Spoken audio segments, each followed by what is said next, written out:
All right, guys, just a quick Club World Cup update. Nothing too crazy. Yesterday was pretty busy, so I couldn't do an update as I've been doing, even though the videos haven't been getting a lot of attention. The people who really appreciate the content, they did come out and say, "Hey, man, we appreciate the content. You guys know who you are." And I want to continue talking about the Club World Cup because it's just like you and I meeting at a bar on the street, just chopping it up, talking about, the Club World Cup. And it is a fascinating tournament. People might actually, criticize FIFA and say things. It's a cash grab. It's a mosquito in here. There's a cash grab. It's this, it's that. But at the end of the day, guys, it's a nice tournament. It's a tournament that we wanted to see. I wanted to see. And it's probably a tournament that we probably played in FIFA for, a lot of years. Like we wanted to see something like this. It's fascinating. Clubs from all over the world playing against each other in a World Cup. Listen, this is nothing that we're used to. You see what I'm saying? Yeah, we see the Champions Leagues, but we never see all the various confederations come together to play a tournament, a club tournament at this scale. So we gotta appreciate things, man, and stop whining. Anyways, guys, let's start with Mamelodi Sundowns and Dortmund. Mamelodi Sundowns 3, Dortmund 4. Hell of a game, man. The games yesterday, pretty damn entertaining. So in this game, Mamelodi Sundowns scored first to Ribeiro Costa. Really good goals in this game as well. Felix Mecha capitalized from a Ronwen Williams mistake, 16th minute. And then Dortmund said, okay, all right, we're going to take this game. We're going to take this game now. Serhu Girassi with a thumping header in the 34th minute. I'm surprised he's not being linked with a move, to some of these Premier League clubs, man. I'm hearing Sesko. I'm hearing Gyökeres, Ekitike. What about Serhu Girassi? He's been banging them in for fun. Jude Bellingham scored his first Dortmund goal. Really, really good goal. I have to say, right place at the right time. And good shot guided into the back of the net. And it was 3-1 at that point. And then Dortmund went 4-1 up through Madao own goal. So it wasn't done there. I have to give a lot of credits to Mamelodi Sundowns, the Brazilians, the team from South Africa, because these guys came back fighting, man. I'm telling you, the last, let's say, 25 minutes of the game, it was all Mamelodi Sundowns. I think if they had more time, they would have gone on to tie or even won the game. So Reiner's in the 62nd minute. He's one hell of a player. And Motiba in the 90th. He used to play in Europe. Can't remember for who, but he used to play in Europe for some years. So he scored to make it 3-4.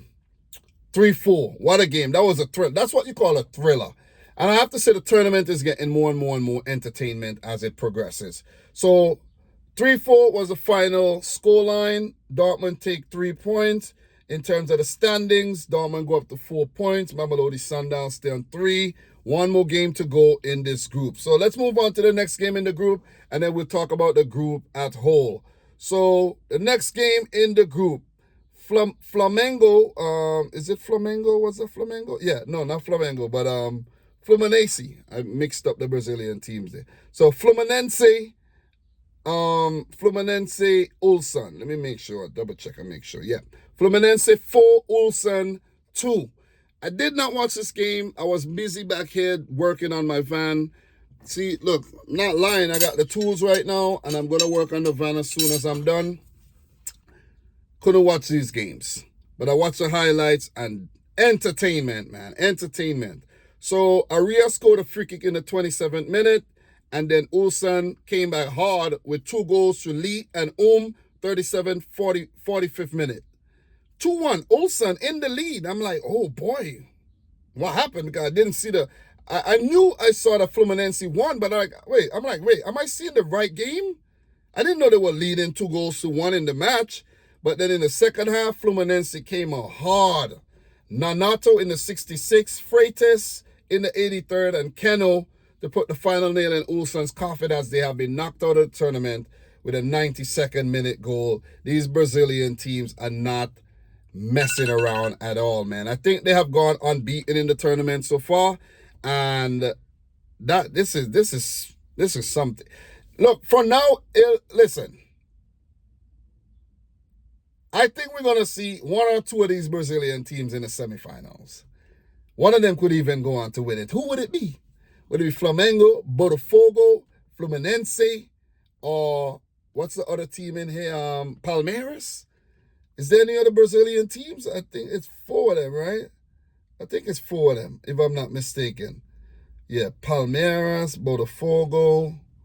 Let me see. Yeah, Flamengo. Yeah, I think I'm right. Fluminense. Yep, four of them. These teams are on fire, man. So in terms of Group F, right? This is not Group F. Yeah, Group F. Fluminense on top with 4 points. Dortmund is second with 4 points. Mamelodi Sundowns third with 3. And Ulsan at the bottom without any points. They have now been eliminated. So what I'm going to do, I'm going to run to the matches really quick. Real Madrid are playing Pachuca right now, and Real Madrid are down to 10 men. It's crazy. I got to tune into that game when I'm done. But in terms of the next fixtures, round 3 fixtures, right? Let me pull that up. Mamelodi Sundowns, they play Fluminense. Not the team you want to play on the last day, though. Yeah, so right now, Dortmund play Ulsan. Guys, it's looking like it's going to be, because, look, all Fluminense need to do is draw. But the way they've been playing, they might actually pick up a win there. And I expect Dortmund to beat Ulsan, but you never know.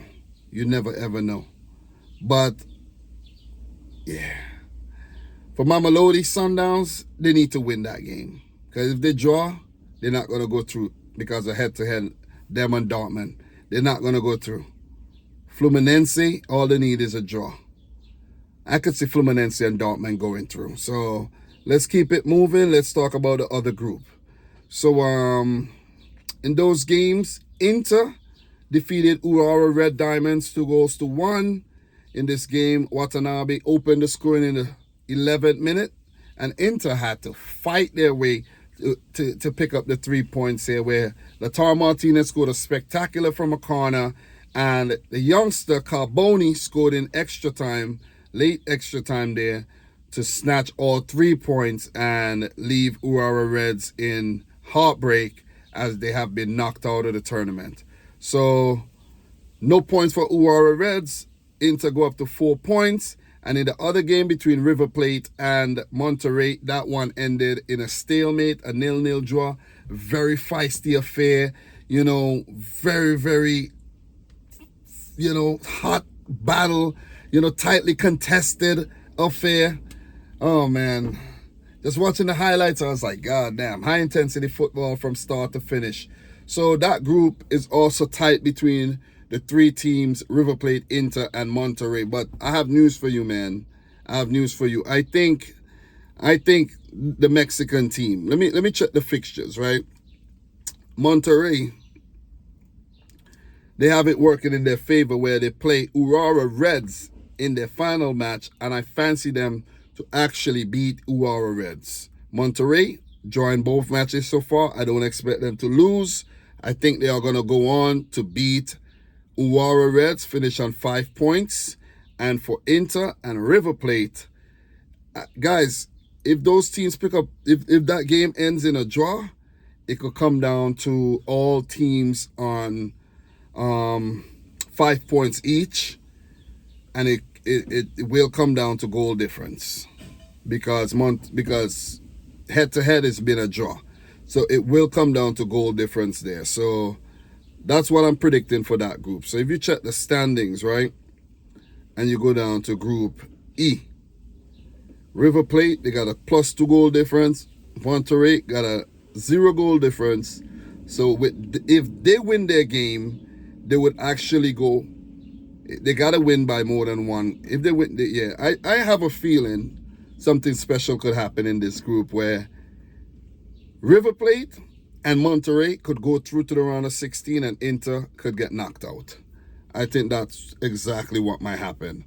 Or maybe Inter would get their act together and they would actually go on to defeat River Plate and in turn knocking out the Argentinian giants. Because I do think Monterrey would pick up something against Urawa Reds. I'm not underestimating the Reds, but the Red Diamonds, but that's just what I think.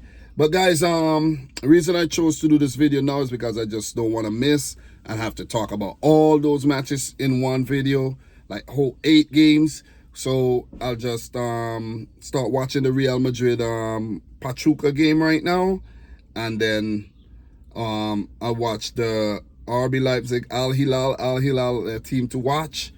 My team Man City playing Al Ain later, and then I'll come back to you either later or tomorrow with that review. So guys, thanks a lot for watching. Those of you guys who are coming for the Club World Cup content, like the video if you have yet done so. Let me know your thoughts down below. Talk to me down below. Let me know if anything major talking points that I missed. I know I didn't prepare properly for this one and write down some things, but you know, it is what it is, man. There's a time for everything, and now is not the time for that. But guys, thanks a lot. Until next time, peace out. Rich Squad. Talk to you soon.